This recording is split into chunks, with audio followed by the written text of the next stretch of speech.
Welcome back, everybody, to another Basement Binge episode, specifically the second monthly update of 2021, monthly update for January and February. Holy smokes, the month of January flew by. February, an even shorter month, it already feels like it's flying by, so I'm trying to get this episode out before the first week of February is over. And also, a huge extended welcome to anybody watching on YouTube. I'm looking at a camera right now with all this lighting setup that's very warm in here. And it's a ton of fun. It's very, very new. So linked in the show notes if you're listening on in a podcast player. The YouTube channel also, of course, is just The Basement Binge. There's going to be the original audio over there. Having a video isn't something that I'm going to do for every podcast, just time-wise, it would not be achievable. But I was thinking that for these monthly updates and other things like the Blu-ray ranking, which is coming very, very soon, as in like a few days. As in like 2 days, maybe just one. Either way. For things like this that aren't the typical episode, I thought it'd be a lot of fun to try out looking at a camera. And try not to look at my picture in the camera, but the actual camera. Anyway, welcome to the Basement Binge video. If you're listening on YouTube, of course, it's a podcast. This is primarily an audio thing. You don't feel like you're missing out on anything if you're not watching the video. It's just literally me sitting in front of a bookshelf full of Blu-rays. So, yeah, continue to listen wherever you get your podcasts. But on to the main topic, which is the monthly update. January flew by really quickly. There's a lot of things happening personally and a lot of things I was trying to do with the podcast, and I overwhelmed myself. It was nobody's fault but my own. I still have the goal of releasing 100 episodes this year. I'm behind, but I can still do it. There's a lot in the pipeline that are coming out very, very soon. But I was trying to do too many things at once, and I got overwhelmed, and then I ended up just doing none of them. And so, anyway, they're coming. Specifically, just a quick update on the Blu-ray ranking. I've been talking about that forever, since like November, I think it was. And I've put so much work into it to the point where I was actually about to release it. And then I was unsatisfied with it because I was like, okay, after all this work, I'm not going to let it be half-baked. So I put even more work into it, and then I sat down to record it, and I was trying with the video. It was the first video I recorded, and it just didn't go well. I wasn't able to finish it. I didn't know how long it would take. Both experimenting with my video equipment. I probably took the longest just to set it up and all that. Anyway, so it is coming, but every single time I've sat down and recorded, I just was unsatisfied with how well I was able to present all the work that went into it, because it was a ton, and I just don't want, I'm doing it for me, and I don't want to let down my own expectations, which is hard because sometimes I can be a perfectionist. Either way, it's coming very, very soon, and it's going to be a video that you can watch as well. But that's not what you're here for. You're here to listen to the monthly update for January and February. If you're watching on YouTube, forgive me for reading off my phone, just the nature of it. I don't have a desk in front of me just for filming purposes. So if I'm looking at my phone, it's because I'm reading these things. Yeah, let's get into the monthly update here. So if you are new to these monthly updates here at the Basement Binge, welcome. These are a ton of fun. It was something that started last year sometime where I just wanted to talk about and research things that were interesting to me happening in the film world, whether it was release dates being moved, actors being involved in projects, announcements, streaming releases, whatever. Just things like that are really exciting to me, and I always kind of have my finger on the pulse with those things, and I just wanted to have fun with those. So that's what turned into the monthly update. So it always starts by looking back to the previous month, which happens to be January of 2021, the first month of the year. So what happened? What happened in the film world in January of 2021? So Wonder Woman 1984 continued its box office release and its HBO Max release for the part of the year. We're going to talk about that in a second. But some other films were released, specifically The Marksman with Liam Neeson. It did really well. It was a film that finally took Wonder Woman from the box office, or maybe that was The Croods, if I remember. Either way, it was number one at the box office for 2 weeks in a row, which obviously would never happen if it wasn't the weird time of the box office that we're in. So yeah, it's a Liam Neeson film. It's doing pretty well for itself. Had a $3 million opening, and it's so far grossed $10 million globally. The Little Things was also released on HBO Max and in theaters. So The Little Things is the I'm blanking on his name, Denzel Washington, Rami Malek, or Rami, however you say his name, and Jared Leto crime thriller, simultaneously released on HBO Max and in theaters. I think I said Disney Plus earlier. If I did, forgive me. But that's actually doing really well. It's now number one in the box office. It opened to 4.7 million, and so far has garnered 1.4 million views on HBO Max. So if a movie ticket's about $4, that's roughly the same amount that it's making, you know? But I think a movie ticket's more than $4. So clearly more people are watching it on HBO Max, which is understandable because a lot of people don't have the option. But speaking of HBO Max and views that it's getting, Wonder Woman 1984 so far, well, I guess it's not so far because it's done. Wonder Woman in its month on HBO Max helped HBO Max gain 40 million subscribers, which is a huge number, but obviously not big enough to take it in the category of Netflix or even Disney Plus. It's still not even close with those competitors, but it's getting there. And as we're going to talk about more, it seems like it's really going to be a contender because HBO Max actually has some really great content. There's a lot of things on there. Whether you've got kids, it's got a lot of great kids content. It's got Studio Ghibli films. It's got Warner Brothers films. It's got HBO films. It's got Warner Brothers Television, HBO Television, and a bunch of other things that I'm continually impressed with the amount of things that are on HBO Max. But none of those things are something that I would sign up for HBO Max for. I would sign up for HBO Max for some of these films that are being released in theaters and on HBO Max at the same time. But you would stay with HBO Max for the other content that it has. So it's a great strategy. I know that in one of the previous monthly updates, it seemed like I was really against the HBO Max simultaneous release in theaters. I think that it was kind of a knee-jerk reaction to it. It was also the frustration, even though it doesn't personally affect me, that I had in the way HBO Max worked with the filmmakers, be that a director, actor, writer, whomever, and just the way that they did that without communicating with people, I thought was really wrong. Like, if I worked for a studio and I had a relationship with my boss or these people who employed me, and suddenly they just like changed the scenario of my work employment and the way I was paid, I'd be pretty upset. And I thought that wasn't, it was weird. It felt focused on the wrong things, but also you could say that the response to that and how actors want their money is to focus on the wrong thing. So I don't know, you win some and you lose some, but you can see that it is a good strategy because it also allows Warner Brothers to continue to release things because, you know, things are being delayed, which we're going to talk about in a second when we talk about looking forward. So yeah, you can see that it's paying off for Warner Brothers and HBO Max. So good for them. Other things that happened this month, if you haven't heard, you can do some Googling about everything that's been going on with Reddit investing, specifically GameStop.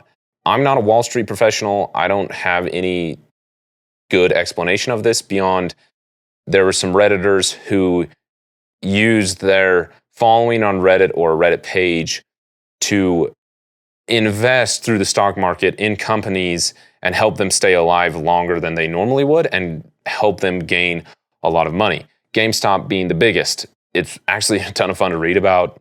So if you haven't heard about that, there's something you can Google. But one of the other companies that was benefited from this is AMC, the movie theater chain. I think it's one of the biggest in the world.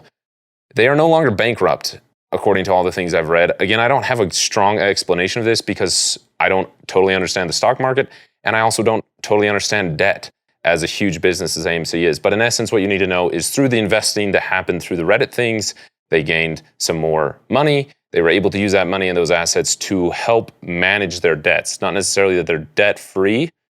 I've seen headlines that say they're debt-free, but I think it's just that they're better managed to the point where they're not going to be bankrupt. So that's good. They're not going to die, at least not yet. Other things that are announced happening that are pretty cool. Thor: Love and Thunder is now filming in Australia under Taika Waititi's direction, and there's been some set photos released. If you want no spoiler, like this is just the tiniest thing, but if you want to know absolutely nothing, skip ahead 30 seconds. Just literally, it's only going to be 30 seconds.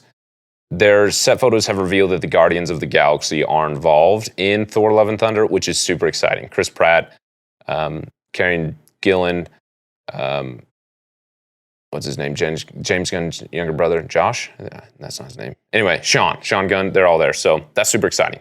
Other exciting news involving Disney and the Marvel Cinematic Universe. Ryan Coogler has signed a contract or a deal with Disney Plus, a 5-year contract between his production company, Proximity Media, and Disney that will allow him to create television series for Disney streaming services, not just Marvel. The first one is going to be a Marvel series about the Kingdom of Wakanda, which sounds sweet.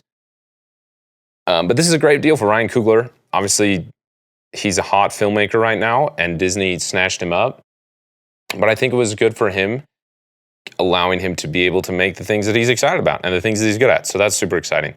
Other things that happened this month, Groundhog's Day happened, and the Groundhog, whatever his name is, Cyphosilius something, whatever his name is, saw a shadow. So 6 more weeks of winter, according to the hedgehog, or the Groundhog, not the hedgehog.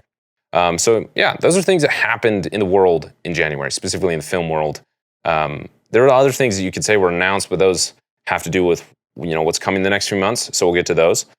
Things here at the Basement Binge. I set a goal and had a horrible start out of the blocks to release 100 episodes in the year of 2021. That is still the goal, and I'm still going to do it, and I have a much better plan for that, which I'll talk about at the very end. But it was a lot of work, and I realized that in order to have a good start, you have to have a clear plan. You got to know what you're doing. And so although the start was not at all what I thought it was going to be, I thought my start to releasing 100 episodes was going to release some episodes and get in a flow and then kind of plan out the rest. I had like a 2 to 3 week plan. And so having that like crash and burn through just my own efforts was good, because now it's allowing me to solidify what it is I'm going for so that the start is a good one. So that's exciting here at the Basement Binge. WandaVision is going like crazy on Disney Plus. Depending when you're listening to this, another episode is coming out tomorrow. For me, it's tomorrow. I'm looking forward to that. Episode 5, I think it is. The 2 episodes that were released at first have been throwing me off. I think it's episode 5. 5, yeah, I think so. But yeah, I'm loving WandaVision. Wow, words. WandaVision. If you want to hear my thoughts about it, go subscribe to Matt Goes to the Movies wherever you get the podcast. He's a good friend. He's been on the podcast before. And we are doing The Mandalorian together, Matt, myself, and his friend Rob. It's tons of fun. We're doing that every week. Episodes come out every Monday night. So that's when we record it. It's tons and tons of fun. So go subscribe to that if you want to hear what I'm saying about WandaVision. So yeah, other episodes that release here at the Basement Binge is The Kid Who Would Be King. Barely got that out in the month of January. Fantastic Mr. Fox is an episode that was coming, but it's had some technical difficulties. Thank you again, Isaac, for working on that. You're the best. That is actually an episode that I'm extremely excited to release, especially with the editing work that Isaac's done. He got it to me, and I was listening to it. There's some audio problems, so he's resolving it. But having someone who can edit so much more intelligently and more creatively with skill than me is super exciting, and he's added tons of things to it, on top of it just being an exciting episode on its own. So keep your ears peeled for that. And if you haven't subscribed to the Basement Binge wherever you get your podcasts, now's the time to subscribe. So let me get a drink of water, then we'll talk about going forward.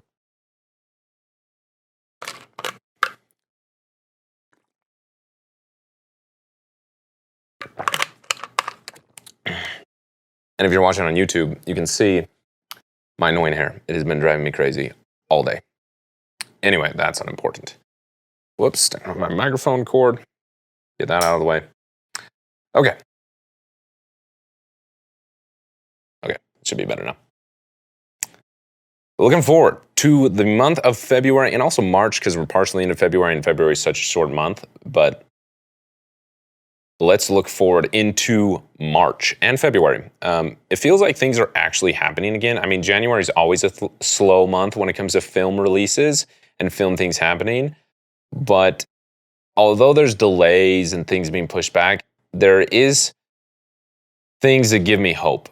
And it feels like things are happening again, which is super duper exciting. So, at one point I had like 70 tabs open, saved on my phone to prepare for this podcast, which is fun. It's fun to have things happening. Sadly, some of them are things being delayed, but whatever, things are happening. So let's get into release dates. That's kind of the biggest thing looking forward. things that are being released in the next 2 months, February and January. So on February 12th, Judas and the Black Messiah is going to be released on HBO Max and in theaters, one of those Warner Brother films. The early reviews from it look amazing. I obviously have not seen it, but that's coming out February 12th. Then on Apple TV Plus, the Tom Holland Russo brothers films Cherry, about the PTSD, veteran, is coming out February 26th. That looks really, really good. That was a sweet trailer, by the way. There's few trailers that I get really excited about anymore, besides like franchise films, because it's not so much that the trailer's exciting, but more of like the addition to the franchise is exciting. That's a little weird tangent. So trailers for independent films are difficult because it's like such a new experience. You don't have anything going into it. Nonetheless, the Cherry trailer I thought was phenomenal, and I'm actually really, really excited for that. I didn't have a lot of faith in the Russo brothers, but I think they're going to do... Wow. Where did that come from? Excuse me. The Russo brothers are going to do really amazing. Other things we're looking at here, Pacific Rim The Black, which is an animated series coming to Netflix, had like a teaser, and that's being released on March 4th to Netflix. Again, that's Pacific Rim The Black, obviously based off the Pacific Rim movies, and it's coming to Netflix as this animated series that looks pretty sweet. It's also kind of fun to me that a film that you watch that is a live action, very much what feels like an anime, that's not based off of an anime, it's kind of just like loosely based off of anime ideas, came to live action. And now it's being made into an anime, which is super fun. Also, Legendary, you own the rights to Godzilla, King Kong, and Pacific Rim. So you know where I'm going. Make that happen. Pacific Rim The Black. Had no idea about that until like 3 days ago. So that's exciting. Spongebob, Sponge on the Run, is coming to video on demand on March 4th, and also Paramount Plus, which is Paramount/CBS's new streaming service. It's going to be there on March 4th. Chaos Walking is confirmed for March 5th. It really seems like they're sticking with it. They're releasing promotional material, including new posters and other things. I'm extremely excited for Chaos Walking. I haven't read the books. My sister has. I want to read the books, but I love Daisy Ridley. I love Tom Holland. I love Mads Mikkelsen. And I love Doug Liman. He's actually one of my favorite directors. He has some serious hit or misses. But, Edge of Tomorrow was directed by him. The Bourne Identity. Jumper, which is an underrated film. Mrs. and Mrs. Smith. I love those films. And I'm really, really excited for Chaos Walking. And I actually thought that trailer looked really good. And when it comes to action sci-fi movies, trailers are difficult. I mean, action sci-fi in general is a difficult genre, but I showed it to my wife, and she actually liked the trailer as well, so that's saying something. So that was going to be like January 12th or something like that, and then it got delayed to what is now March 5th. So that's super exciting. I'm looking forward to that a ton. I'm going to go see that in IMAX. But that's going to be in theater release. Same date, March 5th, Raya and the Last Dragon is coming to Disney Plus Premier Access. So similar thing to Mulan, where it's like $30 or something to get it. But yeah, that is coming March 5th as well. That also looks amazing. I'm very, very excited for that. Then also coming in March, we get the Snyder Cut. That was confirmed to be released on March 18th. There's also been announcements that it's received its rating. It's rated R. It's also received like an official runtime of like 4 hours or something like that. If I remember right, there was somewhere that was saying that it wasn't going to be an episodic thing anymore, where it was going to originally be like 4 one-hour episodes. I think it's just going to be one whole thing now. I don't know. We'll see what happens when it's released on March 18th. The day after that, on March 19th, Falcon and the Winter Soldier is coming to Disney Plus, which is way sooner than I thought. I thought that was coming in like June or August. So that's super duper exciting. Obviously, it's going to be really interesting to contrast that with WandaVision, because I feel like Falcon and the Winter Soldier is going to be more in line with The Winter Soldier, Captain America, the second film, and Civil War, where it's like action-packed, kind of gritty, political thriller type stuff. But not so much the political thriller as is just like an action film where WandaVision is like nuts. So I was originally more excited for that than I was for WandaVision. As much as I'm loving WandaVision, you can imagine how excited I am for Falcon and the Winter Soldier. We also got a sweet trailer for Godzilla vs. Kong and a release date for that, which was moved because I think of the Snyder Cut being released on HBO Max. So that is being released on March 26th. Again, that's another Warner Brothers films that's being released in HBO Max, or excuse me, on HBO Max and in theaters at the same time. So that's super duper exciting. March 26th, Godzilla vs. Kong. Go watch that trailer. That's another good trailer. Another thing with HBO Max and Warner Brothers, they've added James Wan's horror movie, Malignant, back to the calendar. So far setting it up for September 10th. Kind of a horror thriller directed by James Wan, which was originally to be determined when the whole HBO Max Warner Brothers deal happened, but now it's confirmed for September 10th. So those are actual releases that are happening. Now, there are some releases that have been delayed. The biggest one that kind of led it all, very similar to 2020, as we're coming up on the anniversary of No Time to Die being delayed in 2020. It was delayed in March, on like March 5th, if I remember right, from April to June or May, I don't know. It was moved from its April release date. Now, it was originally set to be released in April. It's been moved again to October 8th. I think part of that is the pandemic continuing and the hope that, I think it's Eon Productions, the broccoli people, hope to gain like $1 billion from this film. I'm super excited for it. I just want it to be released. But obviously they want to make some money from it. They're close to $500 million from production and marketing costs, and they don't want to waste that on something. So they want their monies back. And there's also some ideas going out there that a lot of it could be, that delay could be part of reshoots being demanded by companies, tech companies like Nokia, who had product placement in the film that now is outdated. And so they're demanding reshoots so that their products can be up to date when the film is actually released, which is understandable for the tech company, but it's also like the dumbest thing ever, because who buys a Nokia phone based off a James Bond movie? Also, do they realize the amount of work that would take? Daniel Craig is going to have to get back in James Bond shape. He's an old dude. I mean, older. And they're going to have to get a whole crew together and follow social distancing guidelines and health guidelines to be able to film, which obviously studios are figuring out how to do. But that's just a ton of work for a Nokia ad that I don't know how many phones that sells, but I don't know. I'm not involved in that world. Another film was delayed, Nobody, which is kind of in the line of the John Wick films, from February 26th to April.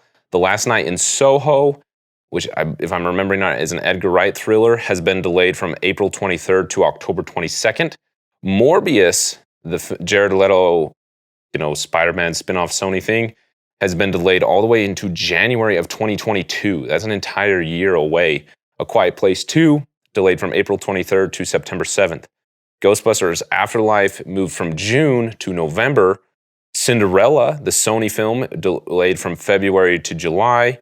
So pretty much all the films that were going to be from February to April are delayed to late fall.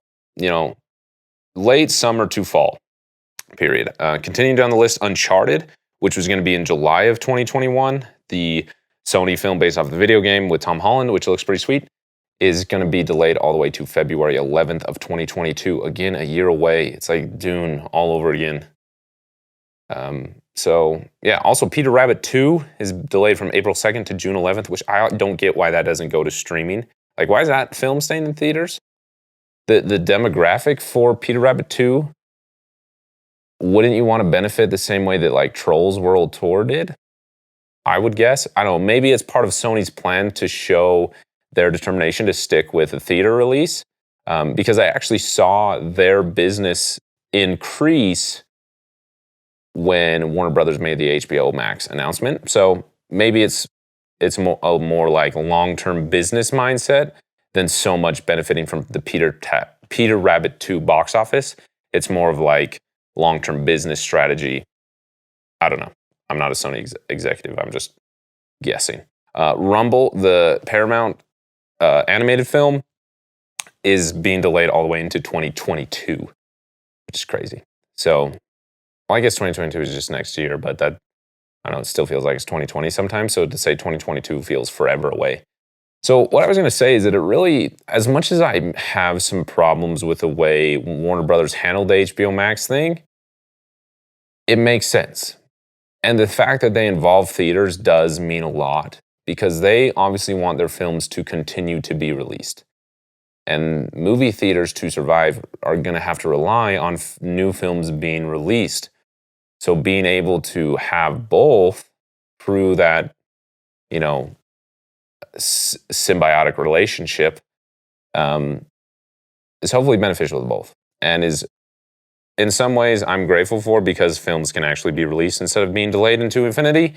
Because who knows, these films that I just mentioned that are being delayed from the spring season, the season that we're about to approach, into late summer, early fall, or even late fall. Who knows, what if this is all going to happen again? What if Dune, that I'm looking forward to October 8th, or whatever the exact day is going to be July of next year? I want Dune to succeed so badly. So I don't, this is a two-sided coin. I want to watch Dune more than anything, but I want the film to succeed so that we can get more of it. So it's, the studios are feeling the same way as me. It's double-sided. So those are all the things that are being delayed. Top Gun Maverick, which currently has, I think, a July 4th spot, or July 3rd, right around the July 4th weekend, is currently sticking to its guns. In fact, the Paramount president of distribution, Chris Aronson, to quote, said, "We have no plans to move our theatrical release of Top Gun." That's exactly what he said, close quote. There's also been statements that they do not plan to use it as part of Paramount Plus's launch or anything like that. So super quick note about Paramount Plus. It's another streaming service from a studio, which is excessive. You would think that these people understand that there's only so many subscriptions that people can have and they pool together. I don't know. Kind of like Disney did with the Disney Plus bundle, but that's a different story because they all own that. But anyway, Paramount Plus is kind of a rebranding and rebuilding of CBS All Access. So in addition to getting all the CBS content, there's going to be a lot more Paramount content. There's Nickelodeon content on there. That's coming out on March 4th. I don't know the price for it yet, but that's happening.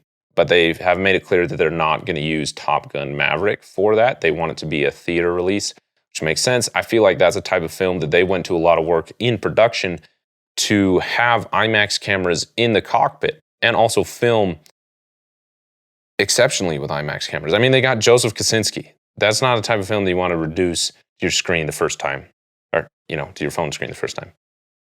Not that you can't have a good theater setup at home, but you can. That's a film that's really a theater experience, and so they're sticking to it. We haven't had any news yet on Black Widow with a May 7th release and Fast 9 with a May 28th release, just because that's kind of like at the end of the spring season, whereas the summer season starts. So it's kind of, limbo area. No news on that. Maybe keep your eyes on the Super Bowl commercials, because Super Bowl commercials is like $5 million for like a 30-second commercial, I think it is. So studios aren't going to want to waste their money twice. There was a lot of, I remember seeing the Falcon and the Winter Soldier Disney Plus trailer. I remember seeing Black Widow trailer. I remember seeing the Top Gun Maverick trailer. I think there was a Fast 9 trailer like a week before the Super Bowl, and they made a huge event out of it with a concert, if I remember right. These studios don't want to spend that money twice. They already spent it once and had to delay it naturally. They don't want to do that twice. So I would think that if they release a commercial at the Super Bowl, they're not going to delay the film again. If they did, I think that's kind of dumb, because then they're just going to have to spend the marketing a third time. So keep your eyes on that if you watch the Super Bowl, or just, Google it afterwards like I'm going to. So things further out than the next 2 months, looking at, there's an announcement that Loki is going to be released on Disney Plus in May 2021. That's it. I guess I could just say May. Silly. Anyway, Loki, super excited for that. The Sony animated film Connected, which I'm super excited for. It's from the creators of Spider-Man Into the Spider-Verse. It's now renamed The Mitchells versus the Machines, and it was sold to Netflix. There's no release date yet for it beyond just 2021, whatever that means, but that's exciting because we'll get that released. I'm looking forward to that film a lot. Other things happening outside of film releases, Matt Reeves' Batman film is supposedly finishing filming in March. Filming finishing shooting them, they'll be able to wrap that. Sonic 2 is supposedly starting its production very soon in the next few months. I already mentioned Paramount Plus. So that's some pretty exciting things we got coming up. Something else random that I just listened to like right before recording this, there was a podcast that Tom Holland was on as a guest, the Variety podcast, talking about Spider-Man 3. The host almost got something out of him. But this is what he said. He called it the most ambitious standalone superhero film ever made. Like that for what you will. Maybe he's just super excited about it. Maybe it's part of his contract to promote it. But it's exciting either way. I'm looking forward to it. Looking back, I'm kind of iffy about Far From Home in a lot of ways.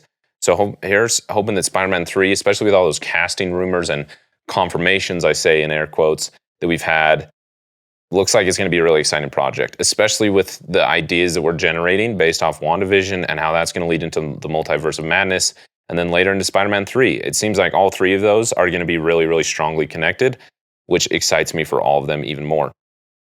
So there's that. In that same podcast interview, he was also asked, what role from a book or series would you really like to play?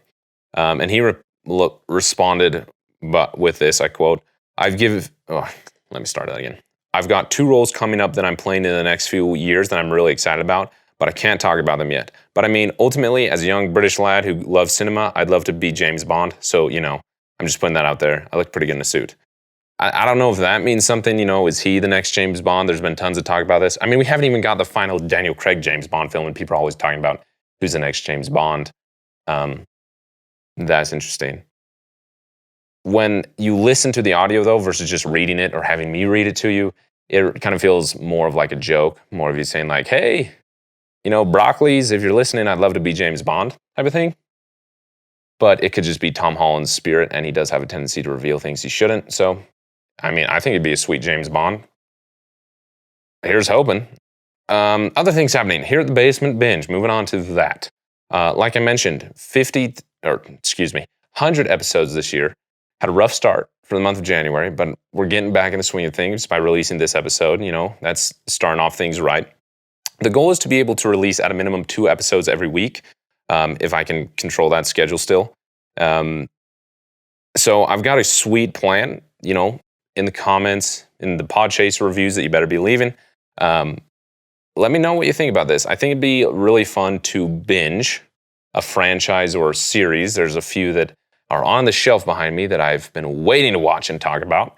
And then after that, talk about 3 films, like an important classic or historical film to expand my own horizons, but also to understand that. And then, some other films that I want to talk about, or another hidden gem. So I've got this schedule that I've got typed up that I look at, and I just want it to, it's not like I want it to be a certain point because I want to skip anything. Like I just want to experience all those things already because I'm so excited about that, if that makes any sense. So the schedule that is happening, that I'm working on very, very diligently and putting work in, not just, typing up a schedule, but actually recording episodes, I'm looking forward to a ton. There's a lot of things that I'm figuring out.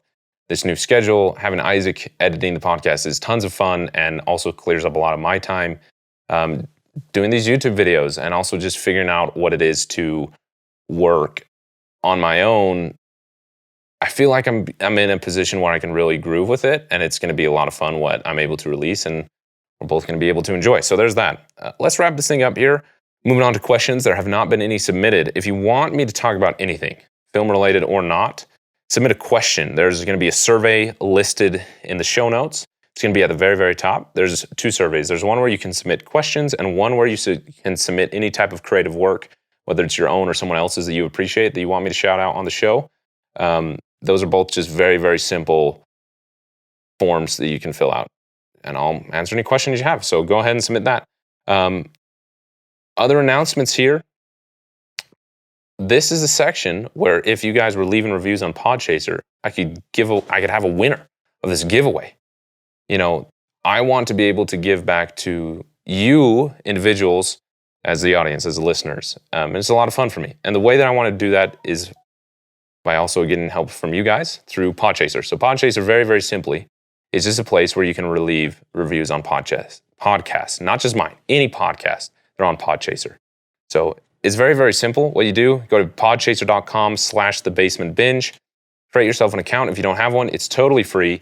And then follow The Basement Binge and then leave reviews. You can leave a review on the podcast as a whole, just The Basement Binge podcast, or any podcast for that matter, and also on individual episodes. And within each month, so right now for the month of February, every review that you leave, whether it's on an episode that was released this month or past episodes, every review you leave, you're entered into a giveaway. It's a very, very simple giveaway. It's just a screen pass through Movies Anywhere, which is a free thing where I'm able to, so to speak, lend you one of the eligible movies in my digital movie collection, which is currently over like 80 titles, I think. Yeah, it's totally free. It helps out the show because you're leaving a review. You don't even have to type anything. Just however many stars you want to give it. Doesn't even have to be a good review. Just leave reviews so that you can help me out. That'd be awesome. Helps out The Basement Binge. I hope my camera's focusing on me. It's flashing like crazy. It's not. I'm sorry. I think my microphone's... There we go. Yeah, so leave reviews on podchaser.com/thebasementbinge. You'll be entered for a chance to win Screen Pass, because I want to give away some free movies. Leave those reviews on Podchaser. As far as the creative shout-out goes, this one was not submitted, but this is one that I found on my own. It's an animated short film. There's 2 of them. They're both under 10 minutes from, I'm going to mispronounce his name, Seo-ro. I'm so sorry. I mispronounced your name.